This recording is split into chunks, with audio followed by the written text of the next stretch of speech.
Hello friends, जैसा कि गर्मियों की छुट्टियां शुरू हो चुकी हैं और आप लोगों में से बहुत से लोग कहीं ना कहीं घूमने गए होंगे। तो इस बार हमने भी अपने फैमिली के लिए एक छोटी सी ट्रिप का प्लान बनाया। देहरादून, ये उत्तराखंड की राजधानी जो देहरादून है, ये अपनी खूबसूरत वादियों के साथ साथ पर्यटन स्थलों के लिए भी बहुत मशहूर है।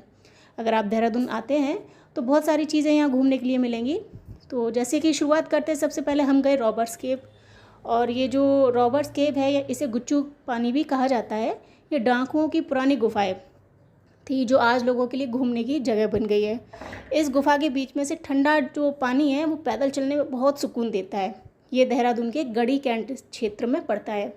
देहरादून पहुंचते ही हम लोगों ने जो देहरादून के आसपास 7-8-10 किलोमीटर के दूरी पर जो भी जगह हैं वहाँ गए, जैसे कि रॉबर्ट्स केव, जिसे गुच्चू पानी नाम से भी जाना जाता है।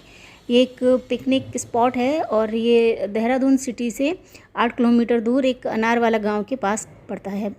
तो जो वहाँ की गुफाएं हैं, वहाँ की नेचुरल ब्यूटी है और उसके अंदर पानी की जो ठंडी धाराएं बहती हैं, वहाँ के लिए वहाँ उसका आनंद लेने के लिए अक्सर लोग आते जाते हैं। हम भी गए वहाँ और सच मानिए हमें बहुत अच्छा लगा वहाँ।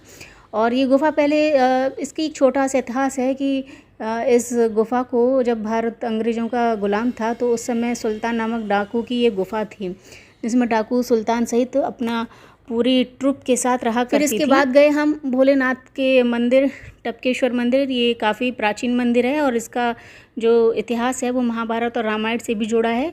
इनमें से एक ऐसा ही जो भगवान शिव का मंदिर है वो इस उत्तराखंड देवभूमि में है, जिसका नाम है टपकेश्वर। तो ये टपकेश्वर महादेव मंदिर देहरादून के सबसे प्रसिद्ध मंदिरों में से एक है और पौराणिक मान्यता के अनुसार आदिकाल में भोले शंकर ने यहाँ देवेश्वर के रूप में दर्शन दिए थे। इस मंदिर की शिवलिंग पर एक चट्टान से पानी की बूंदें टपकती रहती हैं। तो ये जो मंदिर है, ये टोंस नदी के तट पर है। द्वापर युग में यह नदी तमसा नाम से प्रसिद्ध थी। मंदिर परिसर के आसपास कई खूबसूरत झरने भी हैं और यहाँ भारी मात्रा में श्रद्धालु आते हैं। यहाँ शाम को भगवान शिव का श्रृंगार भी किया जाता है।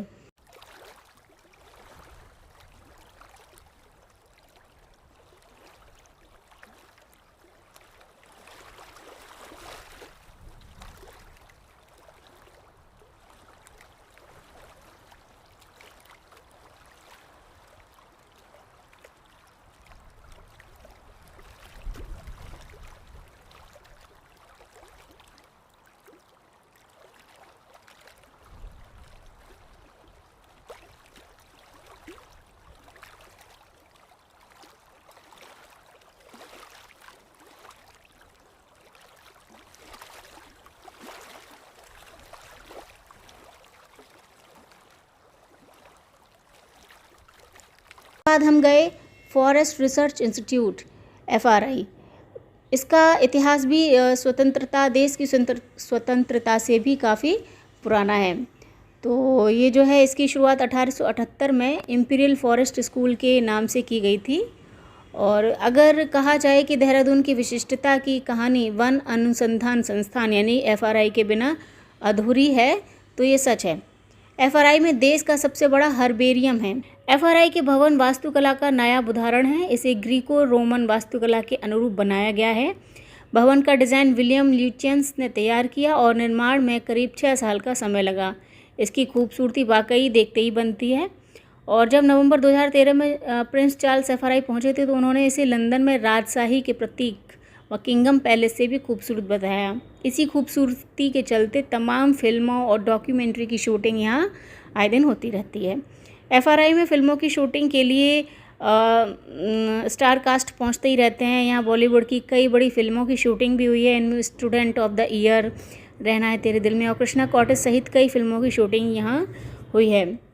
तो इसीलिए देहरादून में अगर आप जाते हैं तो FRI को ज़रूर एक बार घूम कर आएँ। यहाँ कई सारी आपको नॉलेज से रिलेटेड चीज़ें देखने को मिलेंगी। फिर इसके बाद हम गए मसूरी। मसूरी जो है उत्तराखंड राज्य का एक पर्वतीय नगर है। इसे पर्वतों की रानी भी कहा जाता है। देहरादून से 15 किलोमीटर की दूरी पर स्थित मसूरी उन स्थानों में से एक है जहां लोग बार बार आते जाते हैं।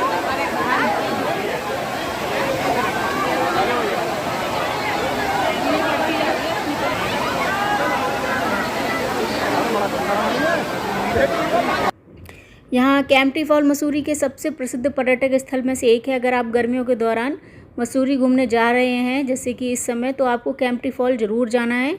बिना केम्प्टी फॉल घूमे आपकी मसूरी की यात्रा पूरी नहीं मानी जाती है, समझ लीजिए। पर्यटक हर साल गर्मियों के दौरान मसूरी घूमने आते हैं और इस झरने का मज़ा उठाते हैं। तो हमने भी अपने बच्चों के साथ इस ठंडे ठंडे झील के पानी में काफ़ी इन्जॉय किया। ये एक बहुत ही लोकप्रिय आकर्षण बना हुआ है यहाँ पर। ये जो झरना है ये 1364 मीटर की ऊंचाई से गिरता है और इसके चारों ओर की जो घाटी का एक शानदार दृश्य होता है, ये बहुत ही अच्छा लगता है देखने में। यहाँ आपको नहाने के लिए कपड़े, ट्यूब, मैगी, चाय, कॉफ़ी, कोल्ड ड्रिंक, चिप्स, ये सब आपको यहाँ मिल जाएगा। फॉल घूम लेने के बाद फिर हम गए बुद्धा टेम्पल। ये बुद्धा टेम्पल में जो है मसूरी में ही है ये भी, और यहाँ चीन से निर्वासित हुए दलाई लामा व उनका दल जो है कई सालों पहले यहाँ आया हुआ था, और यहाँ पे आज भी लगभग 5000 निर्वासित तिब्बती लोग शरण लिए हुए हैं।